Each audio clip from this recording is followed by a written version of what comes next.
Have you ever had one of those days where you just feel off?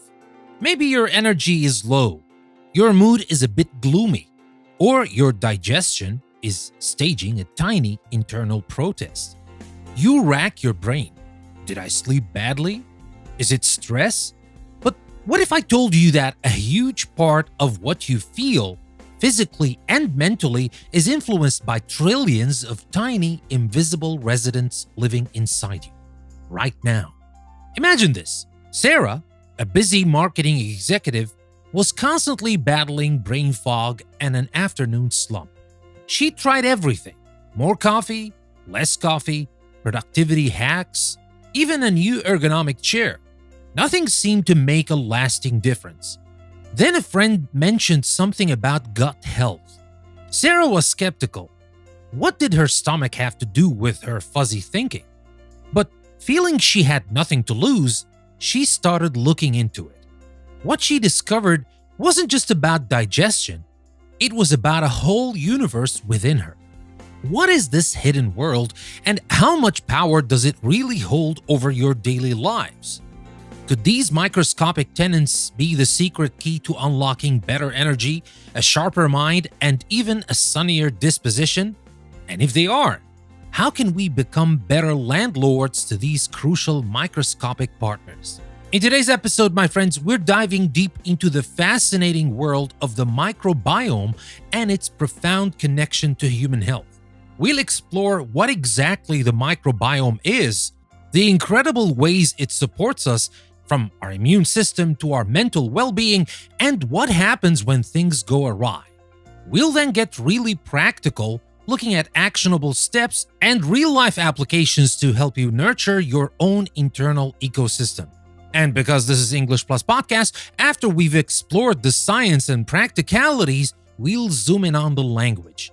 We'll unpack key vocabulary and phrases to help you talk confidently about this topic, and we'll work on speaking techniques to make your explanations clear and engaging. Then we'll tackle a writing challenge, complete with grammar tips to help you express complex ideas effectively. And we'll finish up with some thought-provoking discussion questions for you to ponder. So my friends, get ready to meet your microbes. I'm Danny, and this is a new episode from English Plus Podcast. Never stop learning.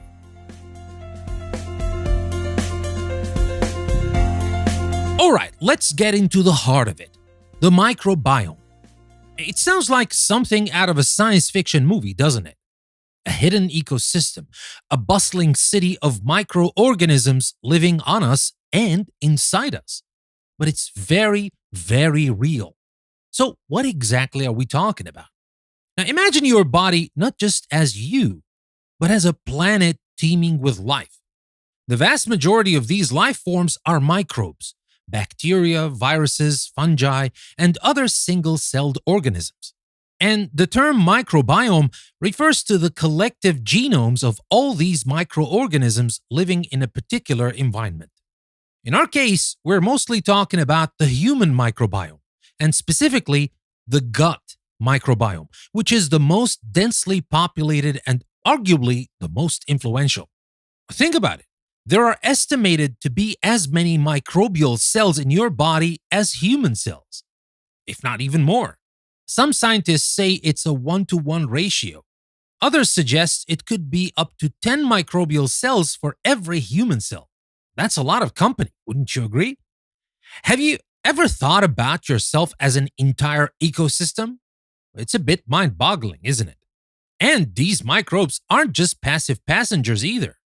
They're metabolically active. They're breaking things down, building things up, communicating with each other, and crucially, communicating with us, our human cells and systems. It's a complex, dynamic, and ancient relationship. Humans co-evolved with these microbes over millions of years. We've developed a kind of symbiotic relationship. Well, that means it's mutually beneficial.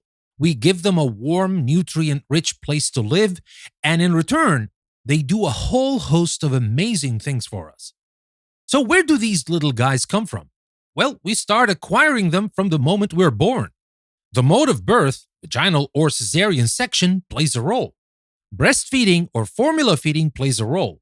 Our early environment, our interactions with family, pets, even the dirt we played in as kids, all these contribute to shaping our unique microbial fingerprint. And it is unique. While we share common types of microbes, of course, the exact composition of your microbiome is as individual as your actual fingerprint. Pretty cool, huh? Most of these microbes reside in our gastrointestinal tract, particularly the large intestine. It's like their bustling metropolis. But you'll also find distinct microbial communities on your skin, in your mouth, your respiratory tract, and other body sites. Each of these communities has its own local specialty, if you will. So to recap here, the microbiome is the totality of microbes, which means bacteria, fungi, viruses, and their genetic material living in and on our bodies. There are numerous, diverse, and acquired from birth and our environment, forming a unique ecosystem for each of us, primarily in our gut. I want you to pause for a moment and just consider that. You are literally a walking, talking home to trillions. Does that change how you think about your body at all? Well, maybe something to ponder. But now let's continue. Now we've established that we're not alone, and not by a long shot. But what are all these microbes actually doing? Are they friends, foes, or maybe a bit of both? Well, the answer, as with many things in biology, is, well, it's a bit complicated. But mostly, when things are in balance, they are overwhelmingly our friends. Now, let's start with the good. A healthy, diverse, and well-balanced gut microbiome is like having a highly efficient, multi-talented internal support team. Now, here are just a few of their critical roles. First, digestion and nutrient absorption. Well, this is a big one. Some of the complex carbohydrates in our food, like certain fibers, are indigestible by our own human enzymes. But guess who can break them down? Yep, our gut bacteria.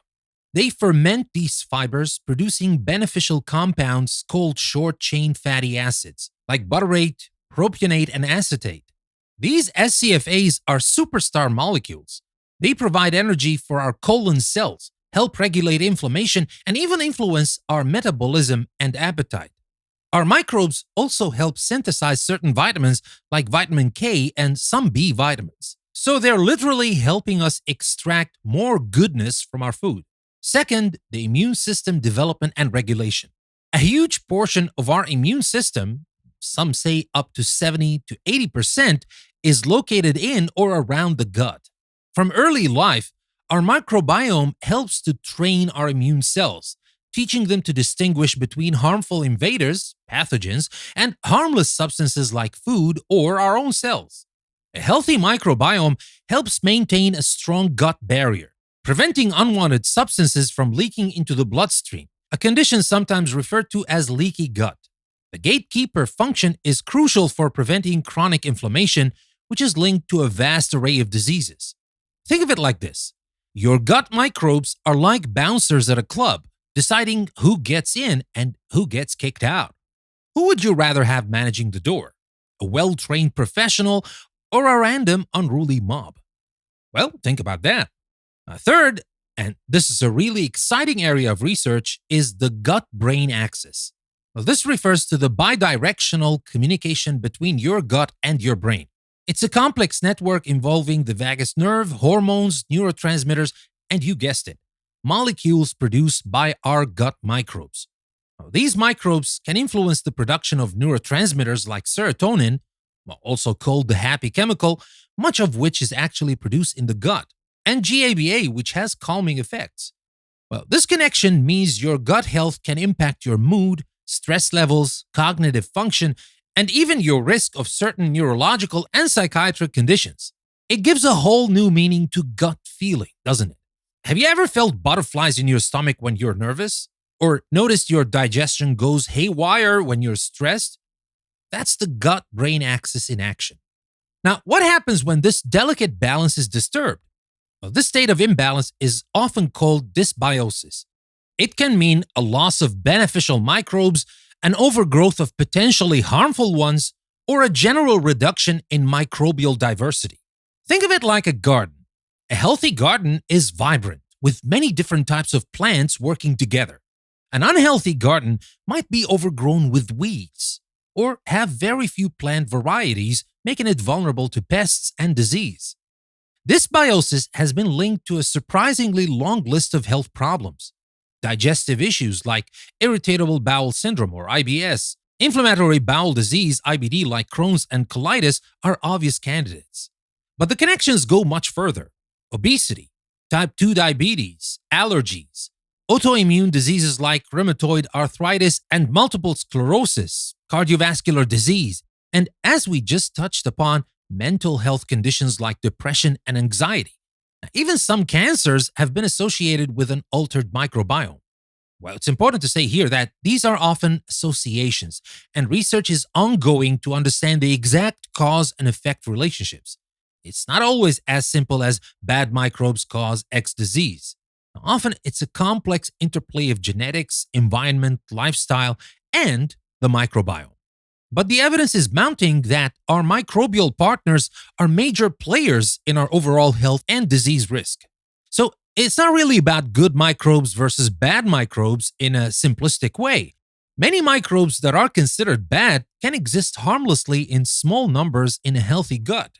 The problem arises when the ecosystem becomes imbalanced, allowing these opportunistic microbes to proliferate and outcompete the beneficial ones. Diversity and balance are key. So, what are your thoughts on this?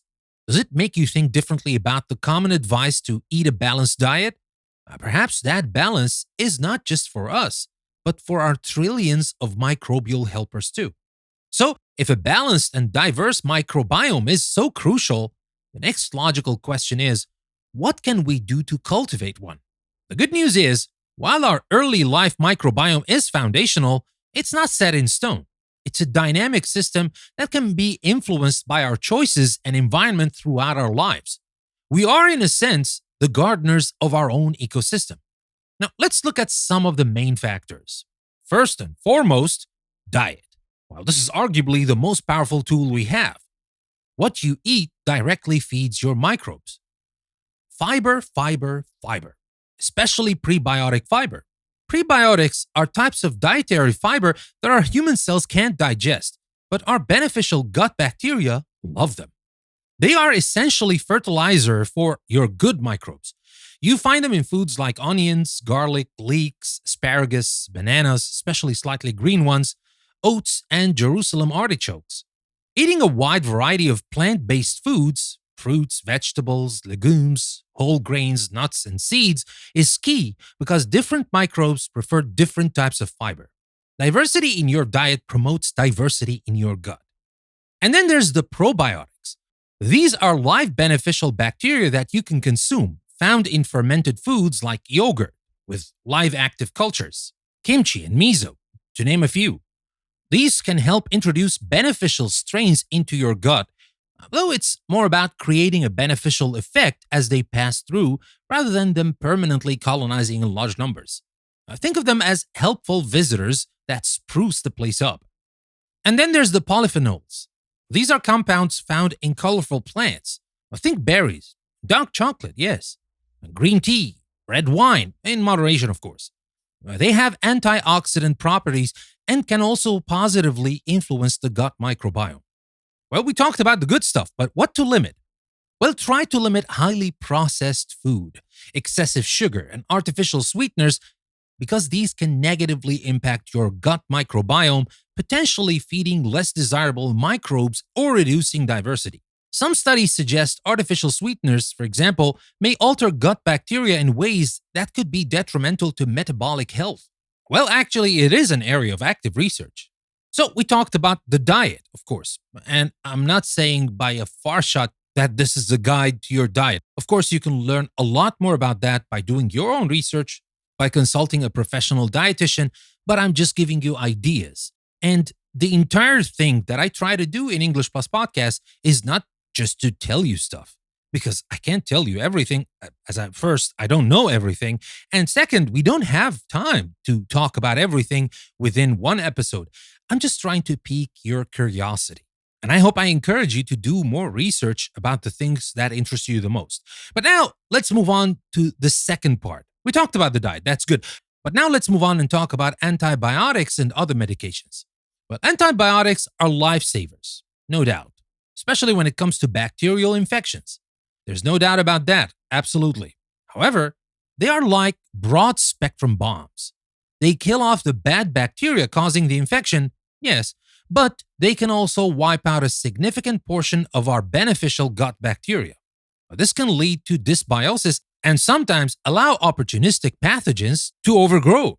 It can take weeks, months, or even longer for the microbiome to recover after a course of antibiotics. So it's crucial to use antibiotics only when truly necessary, as prescribed by your doctor. Other medications like proton pump inhibitors for acid reflux and some nonsteroidal anti-inflammatory drugs, or NSAIDs, can also impact the gut microbiome. This doesn't mean you shouldn't take medications you need, but it's something to be aware of and potentially discuss with your doctor if you have concerns. Now tell me about yourself. What's your experience with this? Have you ever noticed digestive changes after taking antibiotics, for example? Well, let me know in the comments. So, we talked about diet, we talked about antibiotics and medications. Let's talk now about lifestyle factors. And let's start with the obvious elephant in the room: stress. Chronic stress can negatively affect your gut microbiome. Remember that gut-brain axis? Well, it's a two-way street. Stress can alter gut motility, increase gut permeability, or leaky gut, and change the microbial composition. Finding healthy ways to manage stress, like exercise, mindfulness, meditation, spending time in nature, can benefit both your mind and your microbes. And there's sleep. Poor sleep or disrupted circadian rhythms can also throw your microbiome out of whack. Our gut microbes have their own daily rhythms, and when our sleep patterns are off, theirs can be too. Aiming for consistent quality sleep is important. And of course, exercise. Regular physical activity has been shown to positively influence gut microbial diversity and promote the growth of beneficial bacteria. Well, yet another reason to get moving. And fourth, of course, there's the environment. Exposure to a variety of microbes in our environment, especially in early life, can be beneficial. Spending time in nature, having pets, and even living in areas with more green space have been linked to a more diverse microbiome. Conversely, an overly sterile environment might limit our microbial exposure. It's about finding a healthy balance. Good hygiene is important, of course, but perhaps we don't need to sanitize everything all the time. So as you can see, my friends, we have quite a bit of influence over our microbial destiny. It's not about achieving some perfect microbiome, because we don't even know what that looks like, given its unique nature for each individual. It's about promoting diversity, balance, and resilience within our own personal microbial community. It's about being a good gardener for your internal ecosystem. Think about one thing you already do that likely benefits your microbiome, and one thing you might consider changing or incorporating. And of course, if you got any good tips, share them with us in the comments.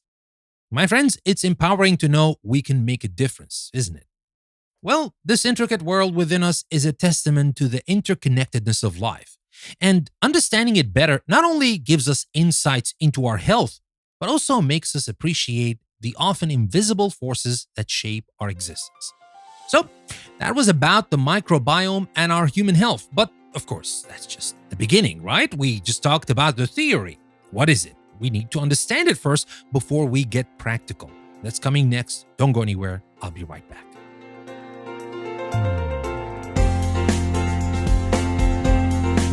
Okay, we've journeyed through the microscopic world within, learned about its incredible influence on our health, and explored the factors that shape it. And now let's bring this all down to earth. How can we translate this knowledge into actionable steps? Well, of course, it's great to know about the microbiome, but how do we actively support it in our daily lives? Well, this is where we get practical. Well, let's talk about a real-life scenario first. Emma's energy overhaul. Let's consider Emma. Emma's a 30-something graphic designer who often felt sluggish, especially in the afternoons, and struggled with bloating. She heard about the microbiome and decided to make a few targeted changes. She didn't go on a radical diet, but she started small. Action 1, the fiber boost. Emma consistently added more fiber rich foods. She swapped her usual white toast for oatmeal with berries and flax seeds for breakfast. For lunch, instead of a plain sandwich, she started making big salads with mixed greens, chickpeas, lentils, and a variety of colorful vegetables. For snacks, she reached for an apple with almond butter or a handful of nuts instead of processed snacks. Now, why does this help? Well, remember, fiber, especially prebiotic fiber from diverse plant sources, feeds your beneficial gut bacteria, promoting their growth and the production of those amazing short chain fatty acids. More happy microbes, better digestion, and potentially more stable energy. In Action 2, she became a fermented food friend.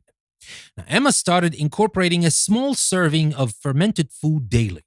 Now, some days, it was a dollop of plain yogurt with her oatmeal, other days, a side of sauerkraut with her dinner, or a small glass of kombucha in the afternoon instead of her second coffee.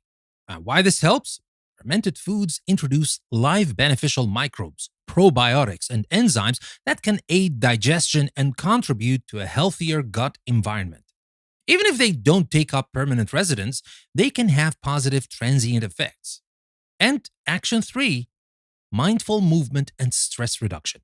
Emma committed to a 20-minute brisk walk during her lunch break and started a 10-minute mindfulness practice before bed.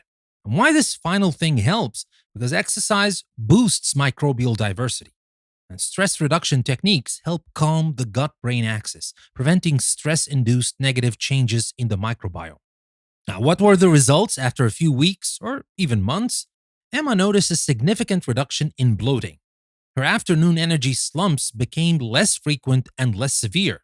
She even felt her mood was generally more positive.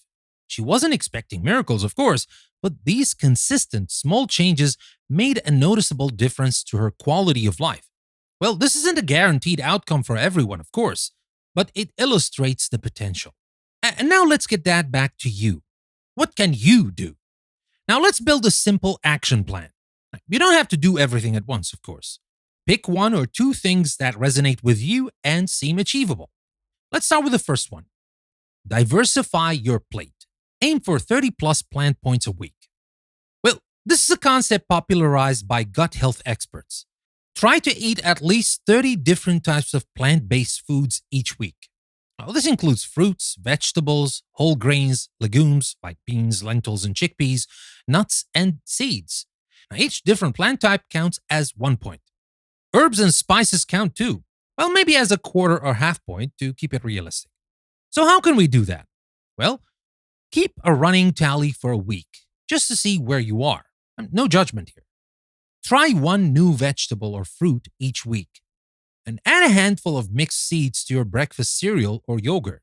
And swap refined grains like white bread and white pasta for whole grain versions like whole wheat bread, brown rice, quinoa. And include a side salad with at least 3 to 4 different veggies with your main meals. And snack on fruit, nuts, or veggie sticks with hummus. And why does that matter to you? How can that help? Well, more diverse plants mean more diverse types of fiber and phytonutrients, which feed a wider array of beneficial gut microbes. Well, this leads to a more robust and resilient gut ecosystem, better digestion, stronger immunity, and potentially improved mood and energy. Well, think of it as throwing a multi-course banquet for your microbes. So that was action number 1 that we can take, and I don't think it's difficult. We're talking about things that we can do, anybody can do. But now let's move on to action point number 2. Introduce fermented foods, if tolerated, of course, because after all, some people can't tolerate some of these fermented foods. So, of course, be mindful of that. Well, in this area, gradually add fermented foods like plain unsweetened yogurt and look for unpasteurized versions in the refrigerated section, sauerkraut, kimchi, tempeh, or kombucha. Now, of course, start small, especially if you're not used to them, to avoid digestive upset. A tablespoon of sauerkraut or a few ounces of kefir is a good start. Add yogurt to smoothies or have it with fruit, and use sauerkraut or kimchi as a condiment with meals. Try tempeh as a plant-based protein source. Now, of course, saying that, always be mindful of what your body can tolerate and what it can't tolerate. So always start small, and if in doubt, ask a professional dietitian before you do any of that. But provided you do that, why does that matter to you?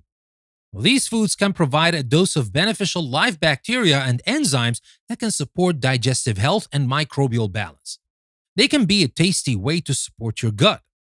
And now let's move on to action point number 3, and this is an important one. Be an antibiotic steward.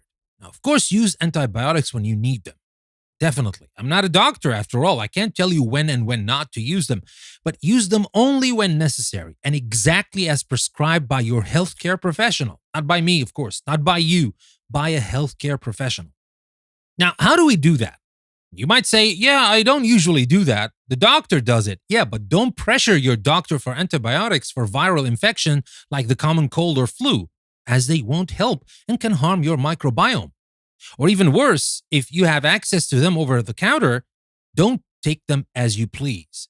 And that doesn't mean you're not going to use them at all. But remember, you're not a doctor. I'm not a doctor. I don't know what's happening in your body. And most of the time, you don't know. So ask a doctor and just don't pressure them for antibiotics. And that's something for doctors to be aware of. They cave because the patients keep asking them for antibiotics too. Sometimes, yes, we do that because we just want to get rid of the swelling and the pain and all those bothering things, of course. That's what it means to be an antibiotic steward. And of course, if you do need antibiotics, complete the full course. And consider discussing probiotic use with your doctor during or after antibiotic therapy, although the evidence here is still evolving and specific recommendations vary. Now, focus on eating a fiber-rich, diverse diet to help your microbiome recover after an antibiotic course, of course, if necessary. Now, why it matters to you? Because protecting your microbiome from unnecessary antibiotic damage helps maintain its diversity and function, preventing potential long-term negative consequences and reducing the risk of antibiotic-resistant infections. And let's move on now to action number 3. Prioritize help and manage stress. Aim for 7 to 9 hours of quality sleep per night and incorporate stress management techniques into your routine. So how do we do that? Well, establish a regular sleep schedule. Create a relaxing bedtime routine. Practice mindfulness, meditation, yoga, deep breathing exercises, or spend time in nature. Even short bursts can help. And of course, you might ask, and you should ask, why that matters to me. Well, it matters to you because good sleep and lower stress levels support a healthy gut-brain axis and a more balanced microbiome, which in turn can improve your resilience to stress and overall well-being. And now we move on to the last action, which is action number 5, and maybe it's the most important one of all. Listen to your body and your microbes. Pay attention to how different foods and lifestyle choices make you feel. How can you do that? Well, you could keep a simple food and symptom journal for a week or 2 if you suspect certain things are triggering digestive issues or affecting your energy or mood. And practice noticing patterns. Do you feel better when you eat more whole foods? How does stress impact your digestion? And that definitely matters to you because your body often gives you clues. Learning to interpret these signals can help you make personalized choices that best support your unique microbiome and overall health. This isn't about perfection, of course. It's about awareness and making informed adjustments.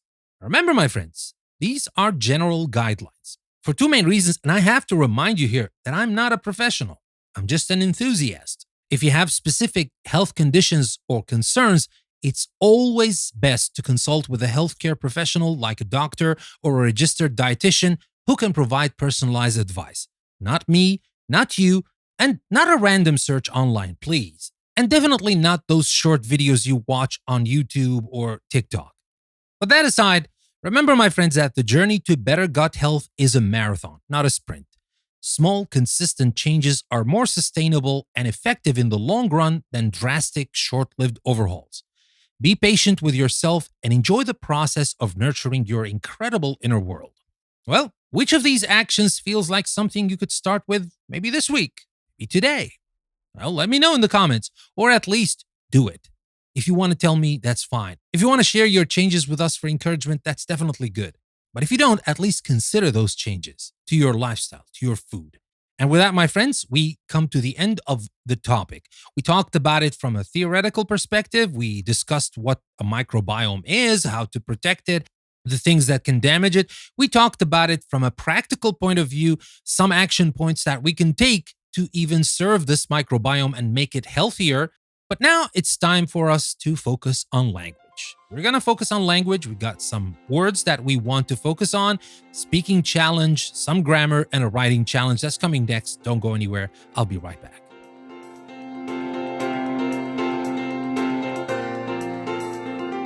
And now that we've explored the fascinating science of the microbiome and how to practically apply that knowledge, let's shift gears and focus on language. This is English Plus podcast, after all, and our goal is to help you take your English and your knowledge to the next level. Now, let me start with our vocabulary and speaking section. In our discussion about the microbiome, we use some specific vocabulary. Now, understanding and using these terms correctly will not only help you discuss this topic more accurately, but also enrich your overall scientific vocabulary. So, let's break down at least 10 key words and phrases. Let's start with a big one, microbiome. As we used it, we said, today we're diving deep into the fascinating world of the microbiome and its profound connection to human health. What does that mean? Well, this refers to the collective genetic material of all the microorganisms like bacteria, fungi, viruses that live in a particular environment, especially in or on the human body. Think of it as the entire community and their genetic potential. Well, we can use this word in real life. We can say, for example, researchers are studying how the skin microbiome might influence conditions like eczema, or a healthy diet can positively impact your gut microbiome. Okay, that was the first word. Then we have something related, something close, and this one is microbes. Well, of course, this is a plural form of microbe. We used it, we said the vast majority of these life forms are microbes, bacteria, viruses, fungi, etc. What do we mean by that? What's the meaning of microbes? Well, these are extremely small living organisms, especially bacteria, that can only be seen with a microscope. We can use that in other contexts and say, hand washing is important to remove harmful microbes, or beneficial microbes in the soil help plants grow. And then we got a very interesting concept. Well, it's a phrase here, but it's definitely a scientific concept. Symbiotic relationship. We said we've developed a kind of symbiotic relationship. That means it's mutually beneficial. Now, what does that mean, symbiotic relationship? Well, that means a close, long-term interaction between two different biological species where at least one species benefits. In our context, it's often mutualistic, meaning both benefit. Well, let's see how you can use that in different contexts. For example, the clownfish and the sea anemone have a well-known symbiotic relationship. Or humans and their gut bacteria share a symbiotic relationship. Okay, that was about symbiotic relationship. Next, let's talk about the gut-brain axis. We said the gut-brain axis. Well, we mentioned that in the episode, and we said that it refers to the bidirectional communication between your gut and your brain. But when you talk about that, we mean the complex two-way communication network that connects the emotional and cognitive centers of the brain with peripheral intestinal functions. We can use it in different contexts. We can say, for example, stress can negatively impact the gut-brain axis, leading to digestive issues. Or new therapies for anxiety are targeting the gut-brain axis. So that was about the gut-brain axis, my friends. Let's move on and talk about something else. We talked about dysbiosis. We mentioned that the state of imbalance is often called dysbiosis. What does that mean? Well, a dysbiosis is an imbalance in the types and numbers of microorganisms present in or on the body, especially in the gut, which is often associated with disease or negative health effects. We can use that and say antibiotic use can sometimes lead to dysbiosis in the gut. Or scientists are researching the role of dysbiosis in autoimmune diseases. Okay, that was about dysbiosis. What about prebiotic? We talked prebiotics and said prebiotics are types of dietary fiber that our human cells can't digest, but our beneficial gut bacteria love them. So what are prebiotics? Well, these are non-digestible food ingredients, mostly fibers, that selectively stimulate the growth and or the activity of beneficial microorganisms already present in the colon. Well, these are essentially food for good bacteria. We can say, for example, foods like garlic, onions, and bananas are good sources of prebiotics. Or we can say adding prebiotics to your diet can support a healthy gut microbiome. And then we talked about probiotics. Well, we said probiotics, these are live beneficial bacteria that you can consume found in fermented foods. Well, the meaning is live microorganisms like bacteria or yeast, which, when administered in adequate amounts, confer a health benefit on the host. We can say, for example, yogurt with live active cultures is a common source of probiotics. Or some people take probiotic supplements to support their digestive health. So that was about probiotics. What about fermentation? We mentioned that they ferment these fibers, producing beneficial compounds called short chain fatty acids, or SCFAs. Now, here, ferment is the verb, and fermentation is the noun. What's the meaning of that? Well, fermentation is a metabolic process in which an organism converts a carbohydrate, such as starch or a sugar, into an alcohol or an acid. In the gut context, it's bacteria breaking down fibers. It's also used to produce foods like yogurt, sauerkraut, and kimchi. We can say, for example, the fermentation of cabbage creates sauerkraut, or gut bacteria perform fermentation of dietary fibers. So that was about fermentation. Let's move on now and talk about pathogen. We mentioned that when we talked about how our gut bacteria help our immune system distinguish between harmful invaders, pathogens, and harmless substances. So, what is the pathogen? Well, it's a bacterium, virus, or other microorganisms that can cause disease. That's what we call a pathogen. We can say, for example, good hygiene practices help prevent the spread of pathogens, or the immune system's job is to fight off pathogens. So, that was about pathogen. Next, let's talk about microbial diversity, which is a noun phrase, of course. Now, we said a healthy, diverse, and well-balanced gut microbiome is like having a highly efficient, multi-talented internal support team. Here, diverse is an adjective, of course. Microbial diversity refers to the concept. Diversity in your diet promotes microbial diversity in your gut. So, microbial diversity, what does that mean? It's a measure of how many different species or types of microorganisms are present in a given community, like the gut, and how evenly distributed they are. Now, generally, higher diversity is associated with a healthier and more resilient microbiome. We can say, for example, loss of microbial diversity in the gut has been linked to several health issues, or eating a wide range of plant foods can increase microbial diversity. So that was about microbial diversity. Let's move next to short chain fatty acids, or SCFAs. Well, we used it in the episode. We said they ferment these fibers, producing beneficial compounds called short chain fatty acids. Well, these are molecules produced by bacteria in the gut when they ferment dietary fiber. And these are very important for gut health and have wider systemic effects. For example, we can say SCFAs provide energy for colon cells and have anti-inflammatory properties. Or a high-fiber diet promotes the production of SCFAs. And finally, the last noun phrase for today, it's the gastrointestinal tract. We said most of these microbes reside in our gastrointestinal tract, particularly the large intestine. Well, what do we mean by gastrointestinal tract? Well, that's the system of organs within multicellular animals that takes in food, digests it to extract and absorb energy and nutrients, and expels the remaining waste as feces. Well, it includes the stomach, small intestine, and large intestine. For example, we can say the gastrointestinal tract is home to a complex ecosystem of microbes, or proper functioning of the gastrointestinal tract is essential for nutrient absorption. All right? So these are the words that I wanted to share with you, but now let's focus more on speaking. Now, throughout the episode, I tried to make a complex topic like the microbiome more understandable and engaging, and I hope I did that. But I used some techniques, and one key technique is using analogies, and another is asking direct questions. Now, let's start with using analogies. An analogy explains something unfamiliar by comparing it to something familiar. It creates a mental image. For example, we can say, think of it like this. Your gut microbes are like bouncers at a club, deciding who gets in and who gets kicked out, explaining the immune regulatory role and barrier function. Another example is, think of it like a garden. A healthy garden is vibrant, with many different types of plants working together. An unhealthy garden might be overgrown with weeds. And that's when we want to explain dysbiosis, for example. Now, why does this work for speaking? Well, for four different reasons: clarity, relatability, memorability, and engagement. For clarity, it simplifies complex ideas. And relatability, it connects new information to existing knowledge. That's important. And memorability, a good analogy is easier to remember than a dry technical explanation.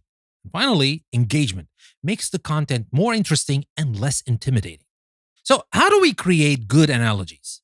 First of all, identify the core concept. What is the main idea you want to explain? For example, the protective role of the microbiome. And then brainstorm familiar concepts. Think of everyday objects, situations, or systems that share some characteristics with your core concept. For example, security guards, filters, ecosystems. And next, find the parallel. How is your complex concept like the familiar one? What are the shared functions or characteristics? For example, microbes prevent harm, like bouncers prevent trouble. And of course, keep it simple. Don't make the analogy itself too complicated. And finally, acknowledge limitations if necessary. Now, sometimes an analogy isn't a perfect fit. And you can say, for example, it's not a perfect comparison, but it gives you an idea. So that was about analogies. Next, let's talk about engaging listeners with questions. Now, throughout the episode, I asked questions like, have you ever thought about yourself as an entire ecosystem? Who would you rather have managing the door, a well-trained professional or a random unruly mob? What are your thoughts on this? Does it make you think differently? What's your experience with this? Have you ever noticed? Now, why does that work for speaking? Especially, of course, in a podcast, but even in everyday speaking. First, it creates a conversational feel. It makes it feel less like a lecture and more like a dialogue, even though it's one-sided sometimes. And it promotes active listening. It encourages the people who listen to you to think and reflect rather than just passively receiving information. And it increases engagement. It makes listeners feel involved and considered. And of course, you can use that as a bridge to new points. A question can naturally lead into your next topic. So, these are just two simple techniques that you can use for the speaking challenge I have for you. Your challenge is to explain a different complex biological concept, like, for example, photosynthesis, or how vaccines work, or DNA replication, or even a complex concept from another field if you're interested in. First, choose the concept, develop one or two clear analogies to explain key parts of it, and write them down. Incorporate at least 3 engaging questions for your imagined listener, and practice explaining it loud. Now, you can record yourself, of course, and listen back. You can send me the recording if you want, and I can listen to it and tell you what I think. But even if you record only for yourself, do it. And ask yourself, does it sound clear, engaging? Are the analogies helpful? Now, try this out. It's a fantastic way to improve how you explain complex information, which is a valuable skill in many areas of life, not just for talking about science. Think about how you could use these techniques in presentations, meetings, or even just explaining something interesting to a friend. So, my friends, that was our vocabulary and speaking section. Now, let's move on to our grammar and writing section that's coming next. Don't go anywhere. I'll be right back.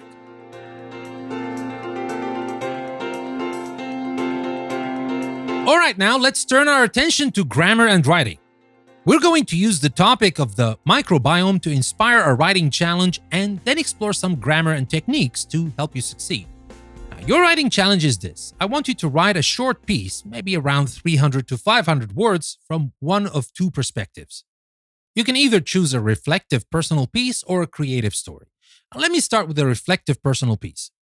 Reflect on your own daily habits, diet, stress, sleep, etc., and how they might be impacting your microbiome. What changes could you make, or what are you already doing well? Now, this is a chance to connect the episode's content directly to your life, if you want. Or maybe you want to choose the creative story. If you choose this, I want you to personify your gut microbes. Write a short, imaginative story from the perspective of a community of microbes living in someone's gut. What is their day like? What challenges do they face? What do they celebrate? Well, this can be a fun, humorous way to engage with the material if you want. Of course, you can do them both if you want. If you have time, that's perfect. But if you want to choose one of these. Now, of course, the goal isn't to be perfectly scientifically accurate in the creative piece or even in the reflective personal piece. But I want you to use the concepts we discussed, like the impact of food, stress, antibiotics, in a creative way. And for the reflective piece, it's more about thoughtful self assessment. Okay? So that's the challenge. But of course, I'm not going to give you a challenge without any help. Let's start with some grammar focus. Let's talk about cause and effect language and conditional sentences. Now, to write effectively about the microbiome and its impact, or about how your habits affect it, you'll often need to talk about cause and effect. And you'll also find conditional sentences very useful. Let's start with cause and effect. Now, this helps you explain why things happen or what results from certain actions. You can use cause connectors that show the reason why something happens. You can use because, as, or since. For example, my energy levels improved because I started eating more fiber.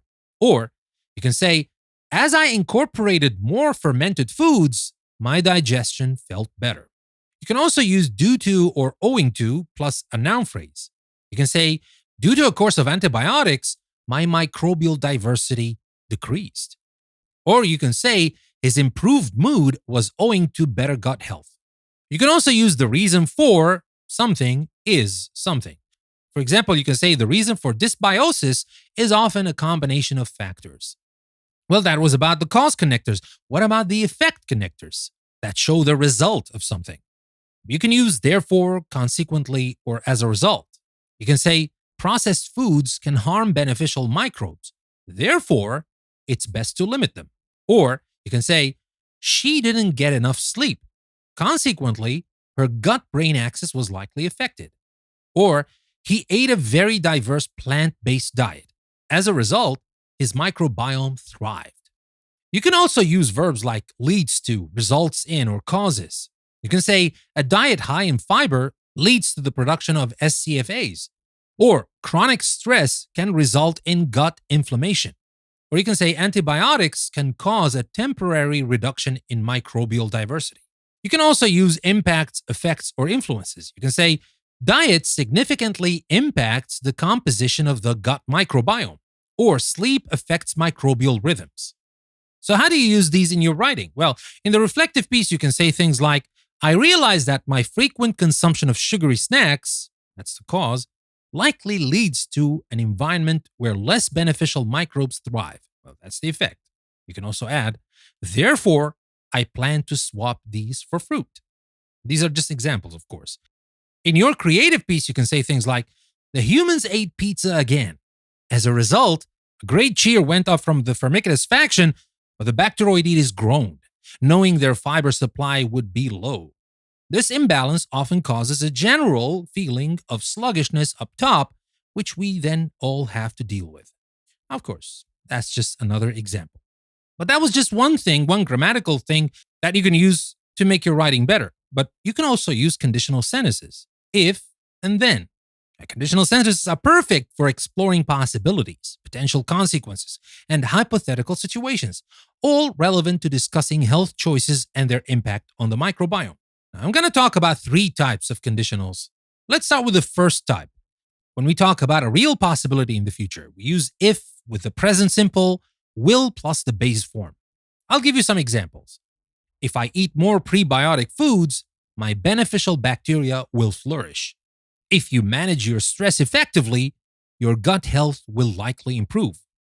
Now, we use this type usually for planning changes or predicting likely outcomes. Now, for type 2 conditional, that's the hypothetical or unlikely present or future situation.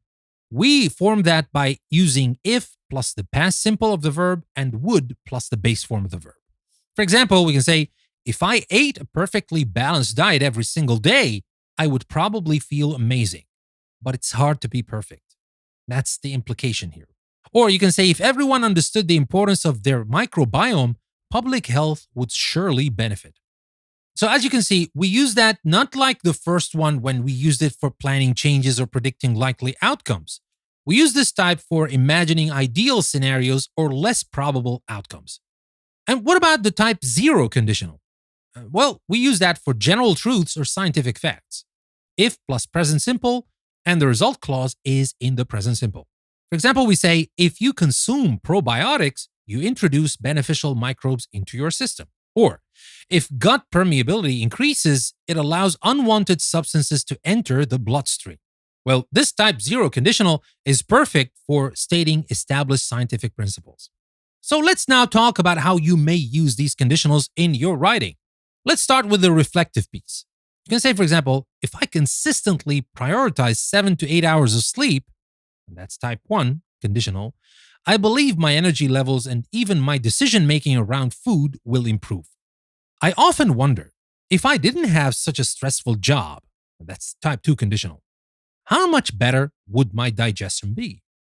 Okay? That's just an example, of course, but you can build on it. And for the creative piece, from the microbe's point of view, you can say, for example, if our human just eats one apple today, that's type 1, we will have a feast. Oh, if only they knew, that's type 2. If only they knew how much we celebrate a simple piece of fruit, they would give us one every meal. All right, my friends, these were some grammar tips that you can use to make your writing challenge less of a challenge and to help you write a better piece. Now, let me give you some writing tips for your challenge. First, brainstorm. Now, whether reflective or creative, jot down some initial ideas related to diet, stress, medication, beneficial microbes, dysbiosis, etc. And then choose your voice, whether it's reflective or creative. If it's reflective, you should be honest, curious, perhaps a little vulnerable, and use I. For creative, be imaginative, perhaps humorous or dramatic. Give your microbes personalities. Use we if a community, or I if a single microbe narrator. And try to show, not to tell. The famous show don't tell technique. In the reflective, instead of I eat badly, try saying my typical lunch is a rush sandwich and a sugary soda, which probably doesn't do my gut flora any favors. If you choose the creative piece of writing, instead of the antibiotic were bad, try something different. Try saying, then came the great flood of amoxicillin. Entire neighborhoods of bifidobacteria were washed away. We huddled in fear, hoping our strongest walls would hold. And of course, use the vocabulary. Try to naturally incorporate some of the key words we discussed in the episode, like microbiome, dysbiosis, prebiotic, probiotic, etc. And try also to vary your sentence structure. Mix short, punchy sentences with longer and descriptive ones. Use the cause and effect and conditional structures we talked about. And finally, of course, review and revise. Check for clarity, grammar, and flow. And you can read it out loud to catch awkward phrasing, and it really helps. Trust me. Well, my friends, this writing challenge is a great way to consolidate what you've learned and practice expressing these ideas in English. I'm really looking forward to seeing what you come up with if you choose to share it, of course. And I would love it if you did. Well, with that, we come to the end of our language section. We still have our final section for today, and that's the discussion section, where I will leave you with some questions to ponder. That's coming next. Don't go anywhere. I'll be right back.